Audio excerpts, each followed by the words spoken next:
Ya,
maka BPSDM Bali.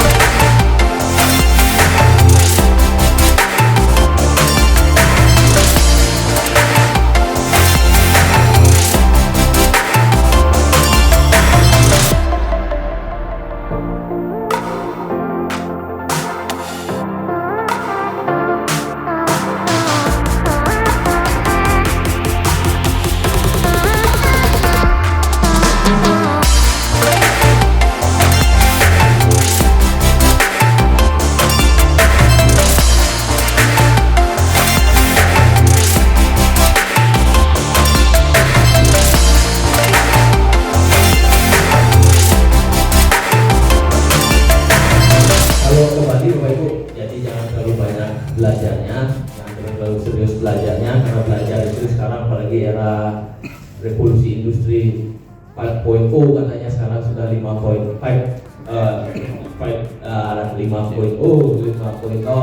di mana semua itu bisa dilakukan secara digital, gitu ya, virtual. Belajar bisa virtual, tapi jalan-jalan yang tidak bisa dilakukan secara virtual, gitu ya. Kalau hanya lihat-lihat saja kurang terasa, gitu ya.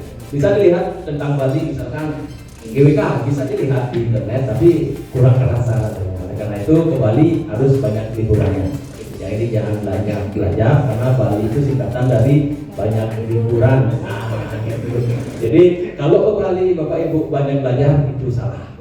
Jadi ke Bali itu harus banyak liburan. Belajarnya, bekerjanya silakan di Kalimantan Selatan, liburannya ke Bali.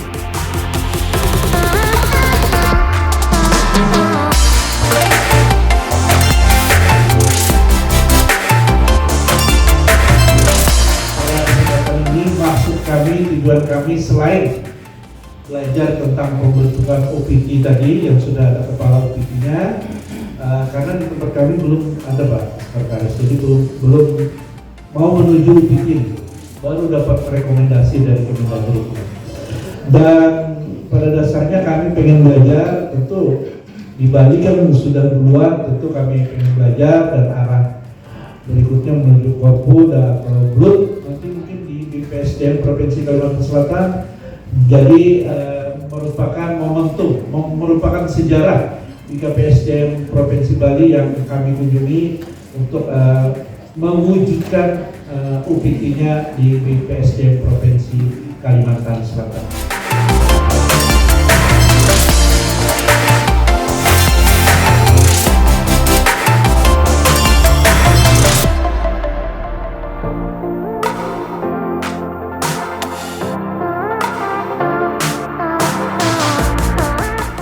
Tahun 2022 UPD PKSDM kami pengumuman kompetensi sudah menggunakan mekanisme BLD untuk pengelolaan keuangannya di tahun 2022 dan di 2023 murni BLD. Kalau 2022 masih setengah-setengah 50% mekanisme BLD keuangannya, 50% lagi sokongan dari APBD.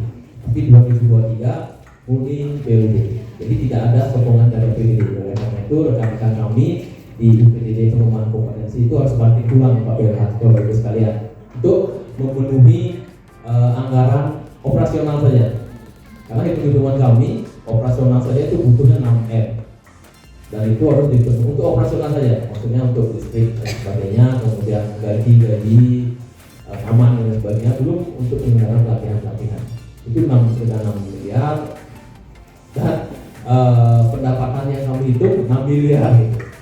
Di awal 6 miliar dengan hitung-hitungan kontribusi dari instansi yang sudah akan menyelenggarakan pelatihan di tempat kita. Nah, sering jalan karena memang harus disokong dengan dana sendiri, dengan BLUD, mekanisme BLUD tidak terpaku berapa dianggarkan di APBD. Jadi siapapun mau mengikuti pelatihan bisa kami akomodir, bisa kami terima. Itu enaknya BLUD. Kalau APBD berapa rekod? Ada yang mau masuk nggak bisa?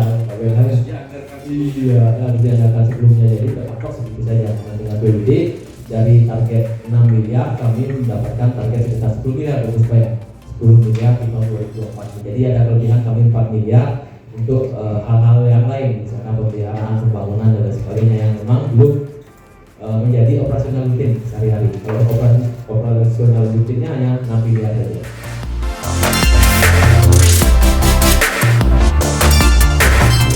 Itu tentunya kita sebagai lembaga pelatihan punya tanggung jawab dan tugas berat ya dalam memenuhi apa yang menjadi kebijakan dalam rangka pengembangan SDM tersebut.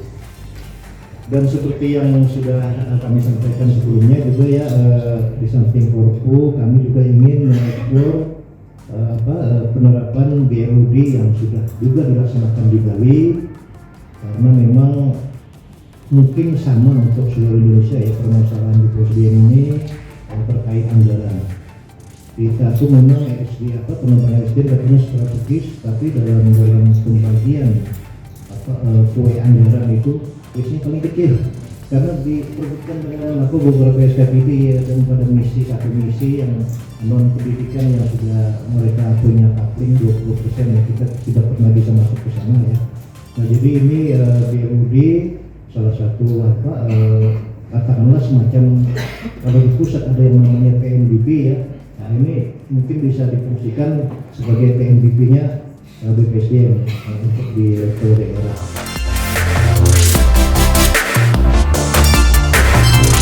Tadi kan ini sudah jalan ya Korpu di BKPSDM Provinsi Bali ini. Yang ingin saya tanyakan, berapa sudah pelatihan yang dilaksanakan setelah Korpu ini Pak? Atau OPD apa saja yang sudah menyelenggarakan dibantu oleh teman-teman Wijaya Suara untuk coaching ya, membimbing dalam hal penyelenggaraan pelatihan tersebut. Terima kasih Pak. Terima kasih kepada Pak Sekretaris beserta jajaran, kawan-kawan sekalian, rombongan yang saya hormati. Saya menggunakan istilah Pak Kabit tadi untuk Korpu nih Pak, jadi kita harus menangkap esensinya gitu Pak ya. Kita juga sudah mendapatkan banyak informasi tadi. Terima kasih itu sudah merealisasikan konsep dari Korpu itu. Mungkin kita sama-sama memahami esensi atau spirit dari Korpu itu mencoba mengintegrasikan itu Pak ya. Proses pengembangan kompetensi dengan upaya kita untuk mencapai tujuan organisasi yang sebenarnya itu, dan tentu juga nanti dikaitkan antara lain yang penting ini tujuan organisasi, kemudian juga manajemen talenta, kemudian juga knowledge management, dan banyak aspek lain juga yang harus kita integrasikan. Nah, upaya kita mengintegrasikan ini menjadikan BPSD, maaf kalau di sini berarti UPT dan juga BKPSDM itu tidak berjalan sendiri. Nah, ini yang mungkin menjadi tantangan tersendiri. Kami sempat bertanya-tanya juga, kira-kira apa yang sudah dilakukan Pak untuk mengajak semua SKPD, bahkan mungkin dari jajaran pimpinan gitu, untuk berkomitmen gitu, sama-sama menempatkan pengembangan kompetensi itu dalam posisi yang begitu integral. Kan integrasi ini sebenarnya mengintegralkan proses pengembangan kompetisi tidak berjalan sendiri, tetapi dalam konteks sekali lagi tercapai tujuan organisasi dan pengelolaan sumber daya manusia. Mungkin itu saja Pak. Ya, intinya kalau banyak pertanyaan malah nanti nggak terjawab. Saya fokus itu saja, bagaimana cara meyakinkan mereka supaya akhirnya tumbuh komitmen. Itu saja Pak. Terima kasih.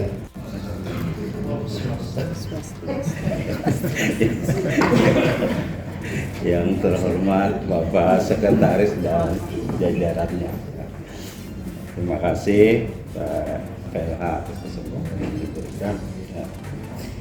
Kalau tadi bertanya tentang pelatihannya, kami bertanya tentang peran Widya Iswaranya. Kebetulan kami juga Widya Iswara, yang saya Rahmadi. Bahwa tadi dengan pembelajaran secara terintegrasi ini, bahwa ini terintegrasi dengan semua OPD, ya, terintegrasi dengan kabupaten kota, gitu ya, bahkan terintegrasi dengan masyarakat, gitu, ya. Sehingga kayaknya Widya Iswara sangat berperan, ya. Saya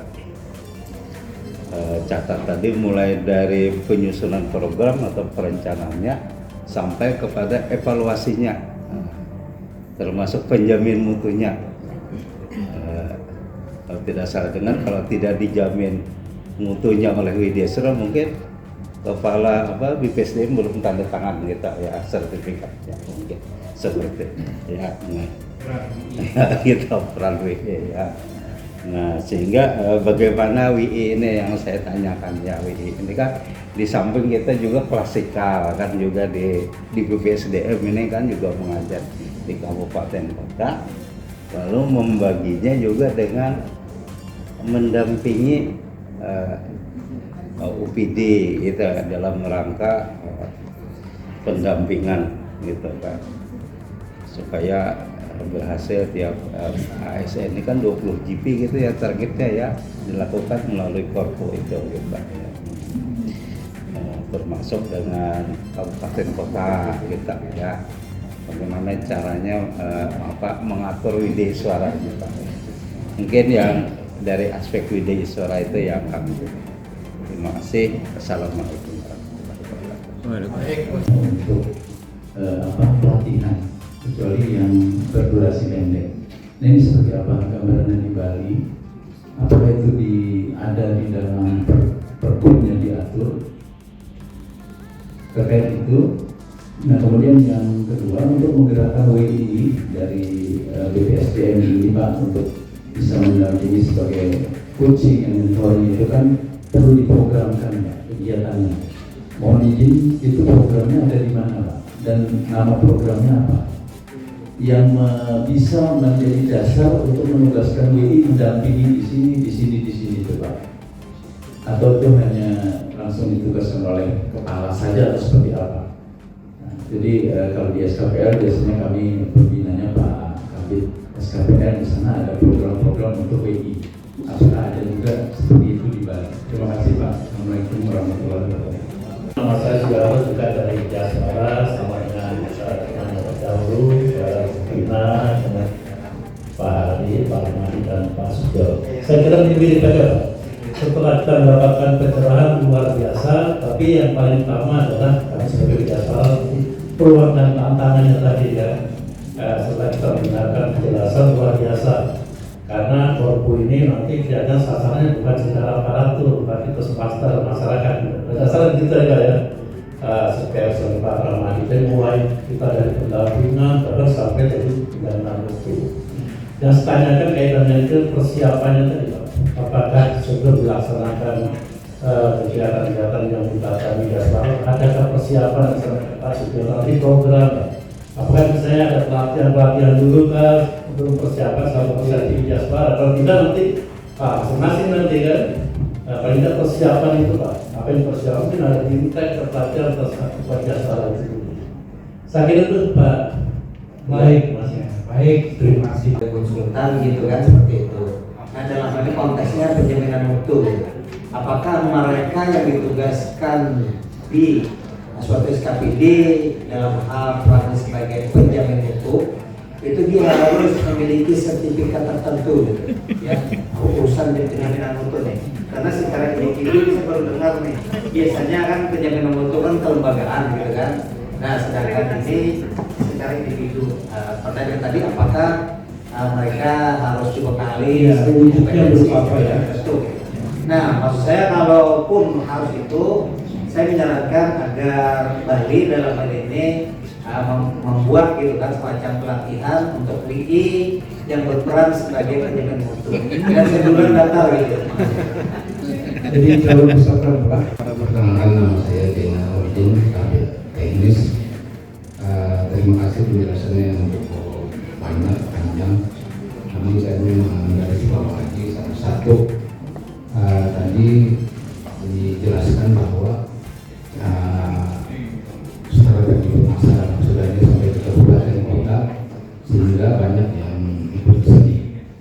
Nah, di tempat kami salah satunya memang kami mengembangkan pelatihan-pelatihan, namun terkadang kami bersaingan dengan lembaga pendidikan swasta yang mungkin mereka lebih menarik dan sebagainya. Nah, untuk itu saya singkat saja pertanyaan, bagaimana strategi jika PSDM Provinsi Bali untuk mempromosikan atau menjual programnya? Mungkin itu saja Pak. Terima kasih. Assalamualaikum warahmatullahi wabarakatuh. Yang pertama bahwa esensi Korpu tadi itu adalah di mana saja, oleh siapa saja dan kapan saja. Nah, Ketua Umum ex officio Pesekda ya berarti ya, ex officio Pesekda. Terus BKPSDM itu dapat angka IP SKPD itu secara sistem. Kalau secara sistem berarti itu lebih mudah untuk memberikan surat. Dari Ibu itu jenis sudah berapa ya? Kami terus terang ini aktor promosi Pak. Ya, aktor promosi dalam artian nanti kita akan kerepotan sendiri sementara infrastruktur yang kami bangun belum siap. Oleh karena itu beberapa OPD itu yang belum sempat kami bimbing, mereka keluar ke kita, justru mereka ngejar. Strateginya apa ya nanti kan gitu, ngejar untuk kami akan melakukan kegiatan gitu. Esensi tadi OPD itu Dinas Pertanian, Pendidikan, Kominfo, PBJ, Biro Aset, Keuangan, BPKAD, dan kebudayaan juga sudah. Dan beberapa OPD lagi yang antri yang kami full dulu gitu. Kadang-kadang ya kami harus tengok kanan kiri termasuk gerbong pengelola. Kami di SKPK sebagai pengelola, gerbong kami siap nggak? Terutama dalam hal satu memberikan rekomendasi dan berikutnya dampak dari rekomendasi itu mereka harus melihat hasil penyelenggaraan kegiatannya atau melalui penjaminan mutu. Kalau kami bagi tugas dengan para WI